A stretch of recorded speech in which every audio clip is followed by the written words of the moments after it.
L'Association congolaise pour l'accès à la justice, ACAJ, exige la libération sans condition du journaliste Élizer Ntabwe, présentateur du magazine Tokomi Wapi, arrêté à Kinshasa depuis le 2 avril 2018.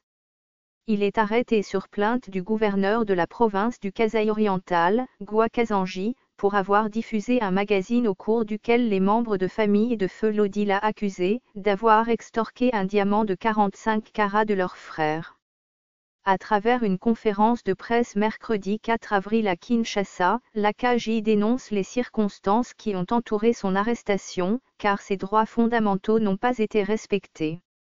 En effet, précise Maître Georges Kapiamba, il a été arrêté sur base d'un mandat d'amener et placé immédiatement en détention, alors qu'il n'avait pas reçu préalablement de mandat de comparution en liberté auquel il n'avait pas déféré, sans oublier qu'il n'a jamais été confronté aux plaignants.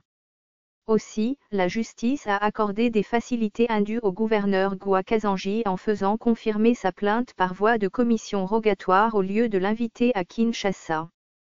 Selon l'ONG, tout ceci ne garantit pas l'indépendance et l'impartialité de la justice dans cette affaire.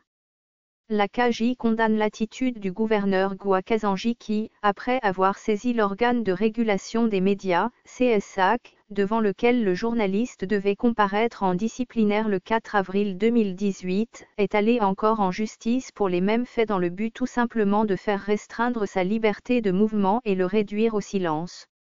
Élizer Ntabwe est en réalité victime des représailles politiques en vue de sanctionner son journalisme d'investigation et sa liberté d'expression, déclare Maître Georges Kapiamba, président de l'ACAJ. Nous exigeons sa libération sans condition ainsi qu'une enquête urgente et crédible sur les allégations d'extorsion du diamant de 35 carats et surtout sur les circonstances du décès de M. Lodi, ajoute-t-il. L'ACAJ demande au gouvernement de cesser toutes ces attaques contre les journalistes indépendants et recommande aux chevaliers de la plume de défendre efficacement la liberté de la presse et d'expression par tous les moyens de droit. Ce fichier audio a été créé par Panopre Basic, vous pouvez le télécharger sur www.panopre.com.